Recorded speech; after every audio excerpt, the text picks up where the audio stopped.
Taking aim and talking tough, Washington and Pyongyang in a war of words after North Korea's leader threatens a missile strike on U.S. territory. Colorful language from Trump and Kim Jong-un. So where is all this headed? This is Inside Story.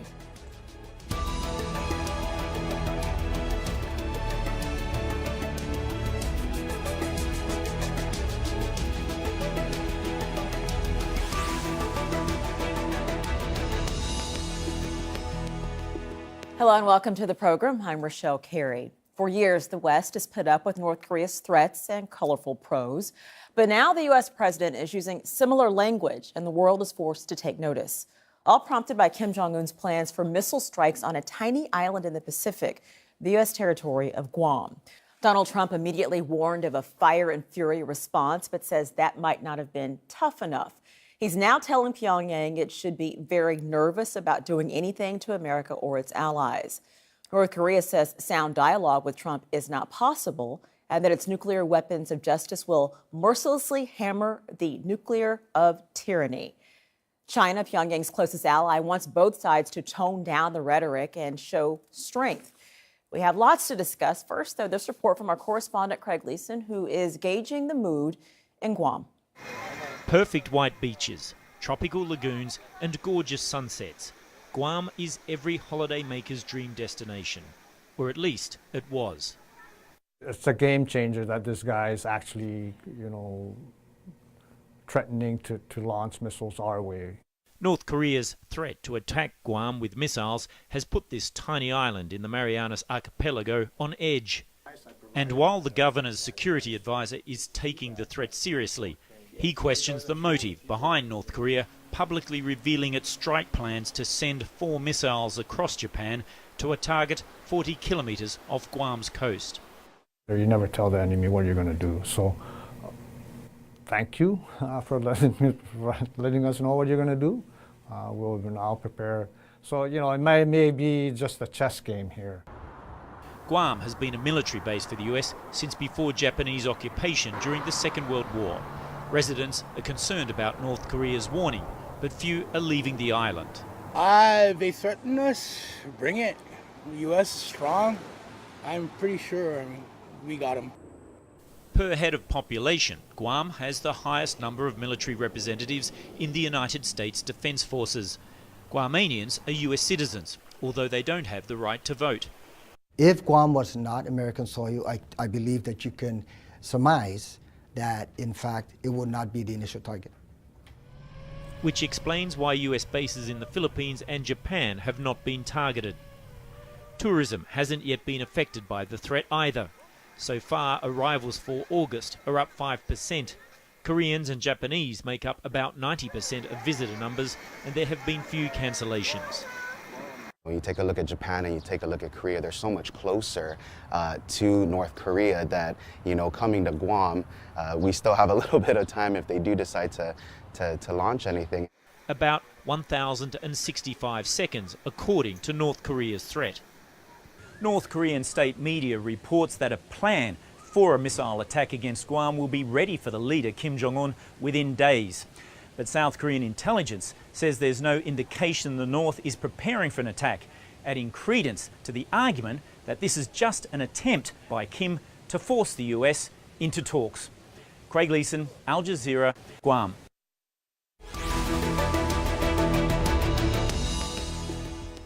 Let's bring in our guests now. In Seoul via Skype, we have Kin Ohm. He is a former soldier in North Korea who defected in 2010. He's now a member of the NGO Teach North Korean Refugees. From Paris, Siwon Koo, political commentator and managing editor of Korea Expose.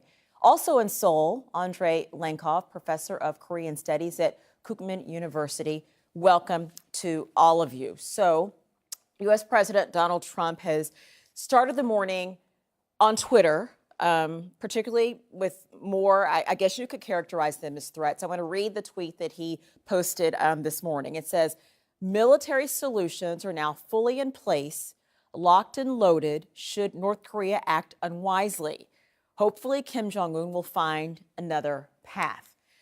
So, litigating this on Twitter, I guess my first question will go to you, Siwon. What does this say about where this all might be headed?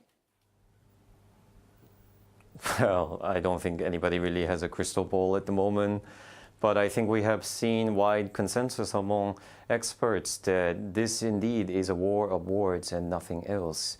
Because if you are to look at the potential casualties and the consequences that would arise of any kind of military conflict between the two Koreas as well as the United States would be just extraordinary.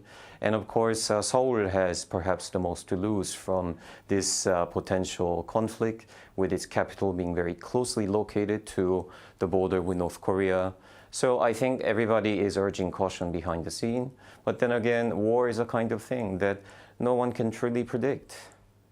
Having said that, I think that's a great point, Andre. It is unpredictable, Andre. So having said that, even if this is a war of words, is there still a danger in these types of words? Well, there is some danger, I would say, but not much. Because sometimes I wonder whether Donald Trump has secretly attended some workshop for the young aspiring diplomats in Pyongyang. Because what he is doing right now is exactly what the North Koreans have been doing for decades. All this type of bellicose, exaggerated rhetoric, it's something which used to emanate from Pyongyang pretty much, well, 24 hours a day for years and years and years. However, as it has been said, a military confrontation is going to be extremely costly. And if you look very carefully to, I would say, in fine print, when North Koreans are making threats, they always threaten to attack, to destroy, to annihilate if they are attacked. And now the American side says exactly the same. We will revenge, find fury if they act unwisely. So both sides are basically saying, if you dare to touch us, you will pay the price. In the past, such statements were done by the North Koreans, now by the Americans, but frankly, having seen some similar developments so many times in 3 decades, I don't worry at all. Okay, so Andre, as you said, yes, this is the type of language we've seen out of North Korea for years.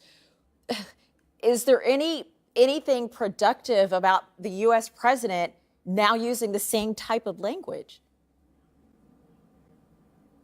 Surprising, as I have said, I wonder, maybe he has secretly gone to Pyongyang, and I don't see what does American side gain from using such extra tough language. Because it's not going to impress North Korea. It might probably help to create panic among the American public who take it way too seriously. It might probably help to terrify American allies, but it's not going to produce any serious impact on the North Koreans. You said taking way too seriously.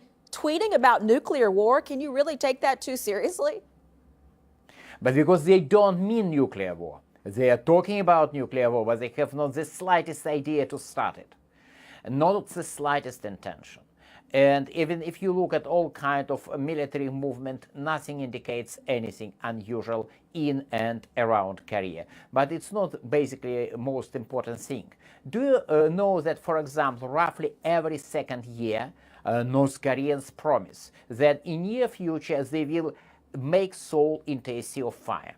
Or right now, I'm sitting in your studio located in the building of South Korea's largest newspaper. Roughly 3 years ago, North Koreans promised to wipe this office from the face of Earth, because this newspaper. So I hear what you're saying. I got what you're saying, that they both talk big, that there's a lot of big talk. I got that. Okay. So Ken, let me ask you, how do you think this type of language is being received in North Korea, and specifically how is this being received by Kim Jong-un? I think maybe now is Trump says he's going to attack North Korea, and Kim Jong-un says that he's going to shoot ballistic missile around Guam, but it's not going to happen. I think, for example, when I was in North Korea in 1993. That was really serious happening in North Korea. At that time, it's Clinton, Prime Minister Clinton says we're going to start war and also nuclear inspection, but it's not happened. And but at that time, North Korea did not have a nuclear weapon and even ballistic missile. But nowadays, they have a nuclear weapon and ballistic missile, also even almost successful. So if maybe if Trump is going to start maybe attack to North Korea, it's really serious problem. Not only North Korea, it's China and Russia, and yeah, something so on. So it's not going to happen, I think. Ken, I'm glad you brought up a little bit of history to kind of set the table for how we got here. Let's look back going back to 1994. In 1994, North Korea agreed to dismantle plutonium-producing reactors and replace them with technology which could not be used to make weapons-grade material. Then, in 2002, Pyongyang admitted that it had a secret nuclear weapons program. 3 years later, it agreed to give it up, but the six-party talks aimed at making that happen. Those talks broke down in 2008. Then in 2011, Kim Jong-un succeeded his father and carried out his first nuclear test just a year later.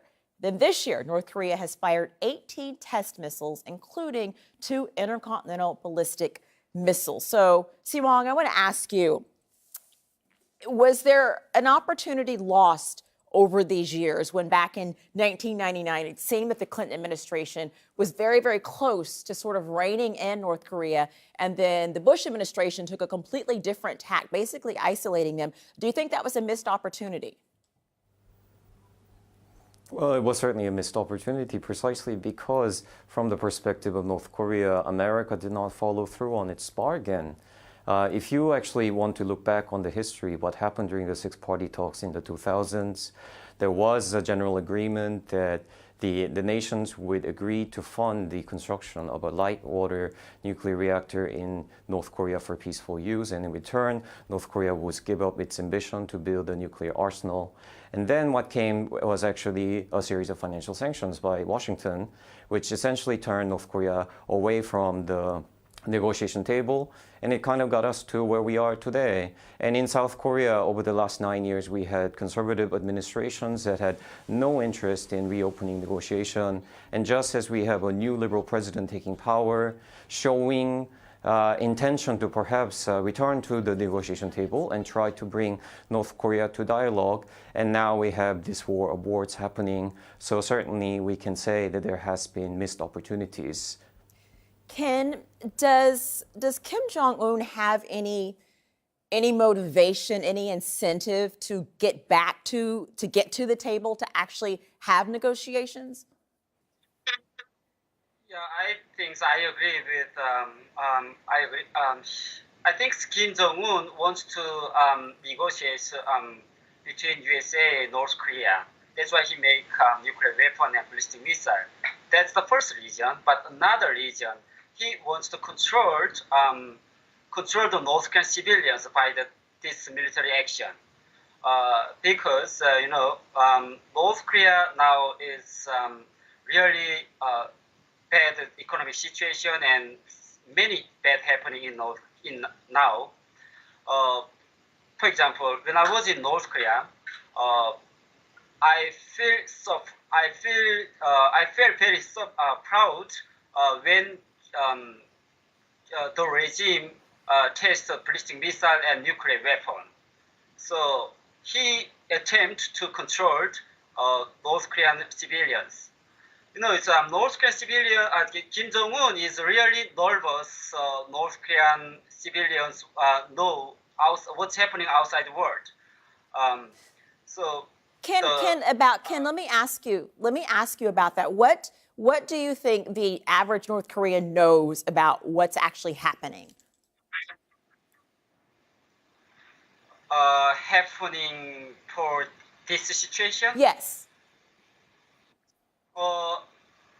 Yeah, I think not all of the people, many people already know the United States is a strong country in the world, and also if we start a war, we're going to disaster. They already know, but they don't have a choice to run away. They don't even have a passport and how to get run away from the North Korea. So yeah, I think, for example, when I was military service, I thought if we start a war, I have to fight USA and even other enemy as a Japanese enemy state, because we don't have a choice. Many people thought that, I think. Okay. Siwong, Donald Trump has threatened basically, at least on Twitter, to start a trade war with China if China, as he sees it, doesn't do more to rein in North Korea. How much pull does China actually have to rein in North Korea? Is China too financially involved now with North Korea to really put any real pressure on them?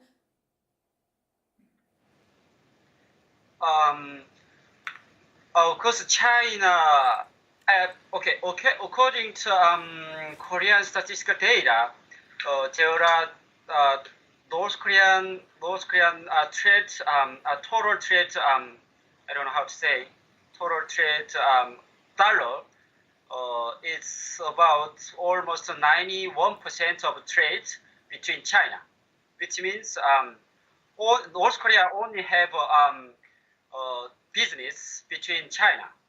So, but China right now, China doesn't want to collapse the North Korea, and even some ignore the North Korean economic sanction, because if collapse the North Korea, there are so many refugees across the border. That's the first serious problems. And another thing is that they don't like. That's just my personal opinion. They don't like Western people move up to near the border. So that's why they don't. Okay. They like push the sanction. And last things I want to say, actually, the trade between China and North Korea, it's not fair. It's not fair trade. I mean, actually, what I can say, I want to say is that it's not trade. It's actually China took the North Korean some goods.